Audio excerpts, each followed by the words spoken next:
Hey everyone, welcome back. इवांशन fan fiction my 5G omega wife है। ये उसका पार्ट 10 है। प्रीवियस पार्ट के लिंक डिस्क्रिप्शन में है, आप वहाँ पे चेक कर सकते हो। तो चलिए बिना देरी के शुरू करते हैं। अब वीइंग को अपनी पावर्स मिल तो गई थी, लेकिन वीइंग को उन्हें कंट्रोल करना नहीं आता था। वो कभी कुछ गड़बड़ कर देता तो कभी कुछ गड़बड़ कर देता। अब वीइंग ट्रेनिंग ग्राउंड में नीहुसेंग और सोंगलान दोनों से ही वैम्पायर्स की पावर को कंट्रोल करना सीख रहा था। ट्रेनिंग ग्राउंड में बाकी सब भी थे, जियांग चैंग, शू यांग, शाओ शिनचैन, वैनचिंग, वैननिंग, लैन शिचैन और हाँ, वहाँ पर एक कॉर्नर में शाओ वू भी थी। वे सभी वहाँ पर अपनी अपनी ट्रेनिंग्स कर रहे थे। नीहुसेंग वीइंग को वैम्पायर की स्पीड कंट्रोल करना सिखा रहा था। सोंगलान बोलता है, आपको इस चीज़ का काफ़ी ध्यान रखना पड़ेगा कि वैम्पायर अपनी स्पिरिचुअल एनर्जी का ज़्यादा इस्तेमाल करते हैं, ना कि फ़िज़िकल, जबकि अदर क्रिएचर्स अपनी फ़िज़िकल एनर्जी का ज़्यादा इस्तेमाल करते हैं, जैसे कि वुल्फ और फॉक्स।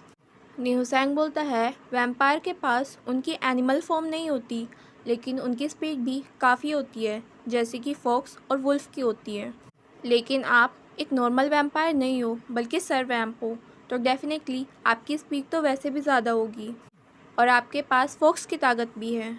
तो आपको ध्यान से ये चीज़ें करनी पड़ेंगी और आपको ध्यान से अपनी स्पीड पे कंट्रोल करना सीखना होगा। विंग बहुत ही क्यूटली बोलता है, पर मैं कर लूँगा। नीहुसेंग बोलता है, आप कर लोगे, लेकिन मैं बस बोल रहा हूँ कि आपको ध्यान रखना चाहिए।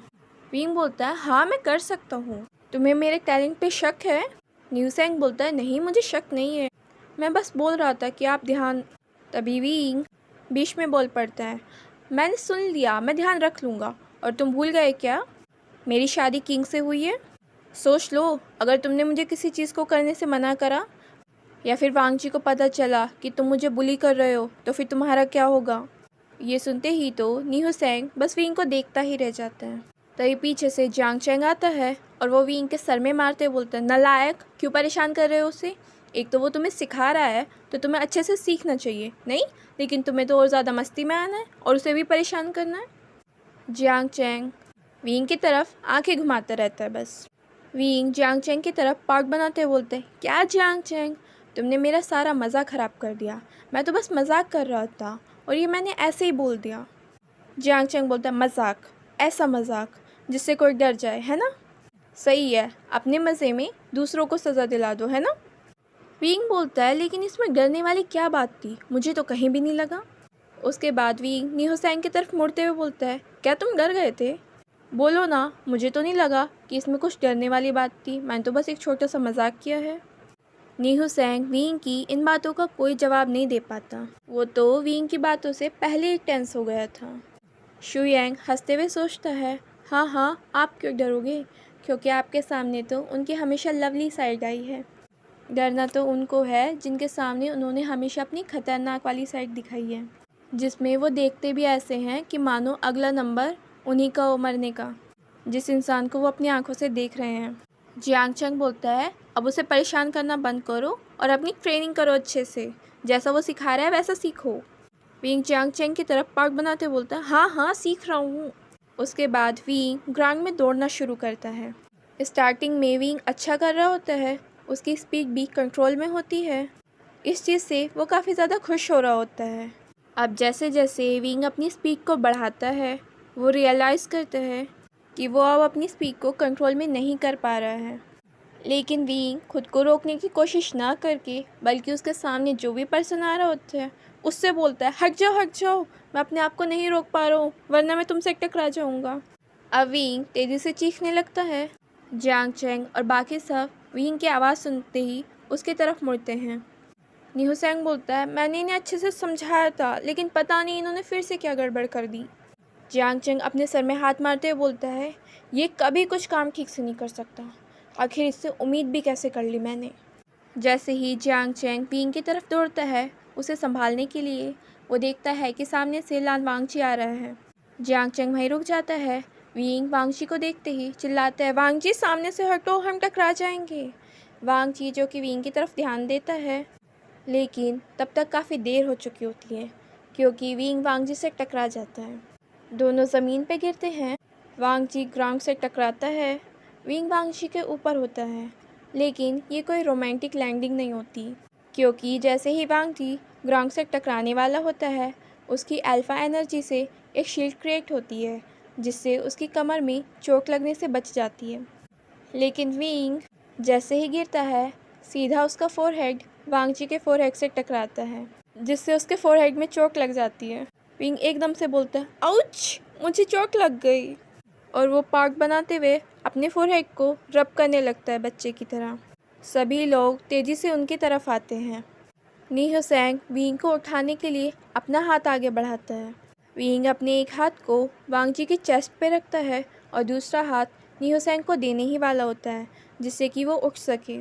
लेकिन जैसे ही विंग अपने हाथ को नी हुसैन के हाथ में देने वाला होता है, वांग जी विंग के हाथ को पीछे खींच लेता है, जिससे विंग का बैलेंस बिगड़ता है और वो फिर से वांग जी के ऊपर गिर जाता है, और फिर से विंग का फोरहेड वांग जी के फोरहेड से टकरा जाता है। विंग बोलता है, ओह, मुझे फिर से चोट लग गई फोरहेड पर। वांग जी, तुम कर क्या रहे हो? यहाँ पर सभी लोग उनकी हेल्प करने आए थे, लेकिन ये चीज़ें देखकर कोई भी अपनी हंसी को कंट्रोल नहीं कर पा रहा होता है। बस लैन शिचैन होते हैं जो कि एक छोटी सी स्माइल करते हैं, और बाकी सब बहुत तेज़ी से हंसना शुरू कर देते हैं। वेंचिंग बोलती है शुयांग से, किंग तो कुछ ज़्यादा ही पॉजेसिव हैं। शुयांग बोलता है, तुम्हें आज पता चला? और ये बोलकर वो और भी तेज़ी से हंसने लगता है।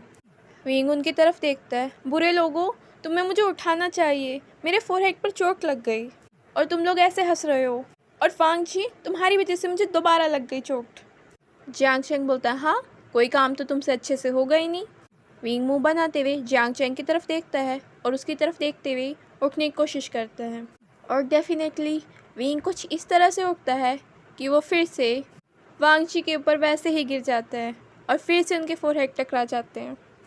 अब बाकी सब और भी ज़्यादा तेज़ी से हंसने लगते हैं। विंग बोलता है, वाई मी अगेन, और वो वहाँ से इरिटेट होकर चला जाता है। ये सारी चीज़ें शावू भी देख रही थी। शावू को ये सब देखकर बहुत ज़्यादा बुरा लगता है कि विंग वांग जी के कितने ज़्यादा करीब है, कि वांग जी उसे कुछ भी नहीं कहता।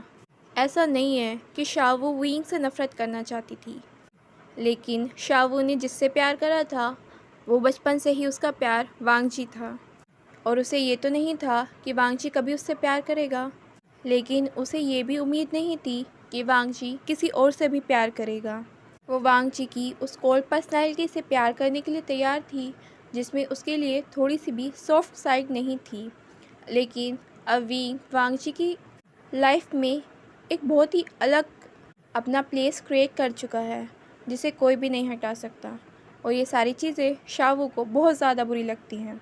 विंग आज रात के जश्न के बारे में वांग जी से कुछ बात करने जाता है। ये जश्न वांग जी की मदर के जन्मदिन की खुशी में थी। माना कि वो अब मर चुकी है, लेकिन वांग जी उनका जन्मदिन सेलिब्रेट करना पसंद करता है। जब विंग जा रहा होता है तो वहाँ पर शावू विंग के सामने आ जाती है। शुयांग, जो कि शावू के इरादे जानता था और वो उसे पहले से ही पसंद नहीं करता था, वो बोलता है, शावू, तुम्हें क्या काम है यहाँ से? चलो हटो सामने से। शावू बोलती है, नहीं, मुझे इस ओमेगा से काम है। शुयांग बोलता है, शावू, रिस्पेक्ट, ये किंग की वाइफ है। शावू की आंखों में आंसू होते हैं और वो बोलती है, नहीं, ये कुछ भी नहीं है। इस पर विंग को गुस्सा आ जाता है और विंग बोलता है, मैं कुछ भी कैसे नहीं हूँ, वांग जी से मेरी शादी हुई है। शावू बोलती है, निकल जाओ उसकी ज़िंदगी से, तुम उसके लिए सही पार्टनर नहीं हो। विंग बोलता है, और ये डिसाइड करने वाली तुम कौन हो? शावू बोलती है, वांग जी के लिए बस मैं ही सही हूँ। विंग बोलता है, अगर ऐसा है तो प्रिंसेस के हाथों मेरा निर्माण क्यों हुआ, तुम्हारा क्यों नहीं? डेस्टिनी ने मुझे क्यों चुना, तुम्हें क्यों नहीं? इस पर शावू खामोश हो जाती है। विंग जाने लगता है। शावू बोलती है, छोड़ दो उसे, अदरवाइज़। विंग बोलता है, अदरवाइज़ क्या कर लोगी तुम? मुझे मारोगी? मार लो, ट्राई कर लो। शावू बोलती है, और अगर मैं तुम्हें ना मार के सीधा? विंग बोलता है, सीधा? किसे मारने के इरादे हैं? शावू बोलती है, अगर मैं सीधा वांग जी। हालांकि शावू ऐसा कुछ कहना ही नहीं चाहती थी, वो बस ऐसे ही बोल दिया उसने, लेकिन जैसे ही शावू वांग जी तक बोलती है, वो उसके आगे का सेंटेंस कंप्लीट नहीं कर पाती, क्योंकि विंग शावू को उसकी गर्दन से पकड़ लेता है। विंग बोलता है, तुम वांग जी को मारोगी, दोबारा बोल के भी दिखाओ, तुम्हारे मुंह से एक लफ्ज़, और तुम्हारा क्या करूँगा मुझे नहीं पता। विंग बहुत ज़्यादा गुस्से में आने लगता है। धीरे धीरे उसकी आंखें पहले रेड और उसके बाद पर्पल हो जाती हैं। विंग शावू को नहीं छोड़ रहा होता है। शुयंग बहुत ट्राई करता है कि विंग शावू को छोड़ दे, लेकिन ऐसा नहीं होता। विंग बहुत ही ज़्यादा गुस्से में होता है और ज़्यादा गुस्से में होता चला जाता है। शुयंग समझ जाता है कि विंग अब अपना कंट्रोल खो रहा है पूरी तरह से। विंग शावू की गर्दन को और ज़्यादा टाइटली करने लगता है। बोल कर दिखाओ तुम, बस से एक बार, याद रखना मैं कोई कमज़ोर ओमेगा नहीं हूँ जो किसी के सामने रो कर दिखाए। मैं अपने अधिकारों की रक्षा करना भी जानता हूँ और अपने अधिकार लेना भी जानता हूँ। वांग जी मेरा है और सिर्फ मेरा ही रहेगा। अगर तुम्हारे सपने में भी ये ख्याल आएंगे तो मुझे नहीं पता कि फिर तुम दोबारा सपने देख भी पाओगी या नहीं। शुयांग वांग जी को माइंड लिंकिंग के थ्रू बुलाता है कि आखिर विंग कर क्या रहा है और शावू ने क्या करा है। वांग जी के साथ वहाँ पर लन शिचेन और जियांग चैंग भी आ जाते हैं। वांग जी विंग से बोलता है, विंग छोड़ो उसे, विंग छोड़ो, वो मर जाएगी। विंग बोलता है, नहीं, बिल्कुल भी नहीं छोड़ूंगा इसे। तुम्हें पता है इसने क्या कहा? इसने कहा कि वो तुम्हें मार देगी। और ऐसा बोलते ही विंग की आंखों से आंसू आने लगता है। विंग की आंखों से आंसू गिरता देख अब वांग जी की आंखें रेड होने लगती हैं, जस्ट लाइक वो अपना डेमोनिक रूप ले रहा हो। ये देखते ही शुयांग सोचता है, इन्हें तो कंडीशन सुधारने के लिए बुलाया था और ज़्यादा ख़राब करने के लिए नहीं। लेकिन वांग जी अपने ऊपर कंट्रोल कर लेता है। माना कि विंग के आंसू वांग जी की कमज़ोरियाँ थी, लेकिन वांग जी अपने ऊपर पूरा कंट्रोल करना जानता था। वांग जी विंग को पीछे से गले लगा लेता है और वो बोलता है, शांत, प्यारे बनी, शांत हो जाओ। विंग, मुझे सुनो और शांत हो। वांग जी अपने अल्फ़ा फेरोमोन्स को विंग के चारों तरफ एमिट करने लगता है। वहाँ पर वेनचिंग, वेनिंग, निहुसेंग और सोंगलांग भी आ गए थे। वो बोलते हैं, हमें तो एक बहुत ही ज़्यादा स्ट्रॉन्ग एनर्जी का अनुभव हुआ, वो भी वैम्पायर की, तो हम समझ गए कि ये यही होंगे।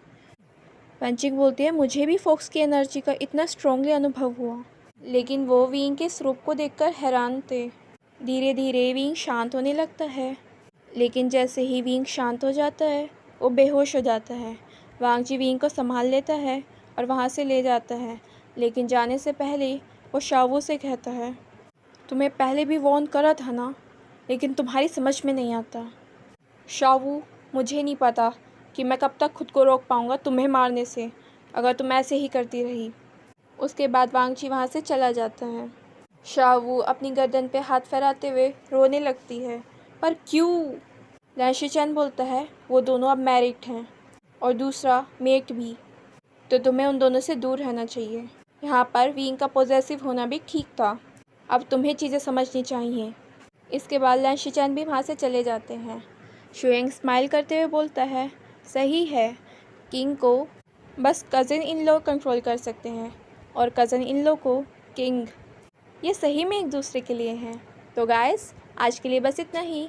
अगर आपको ये पार्ट पसंद आया है तो प्लीज़ वीडियो को लाइक कर दीजिए और चैनल को सब्सक्राइब कर लीजिए अगर आपने नहीं किया। Thank you.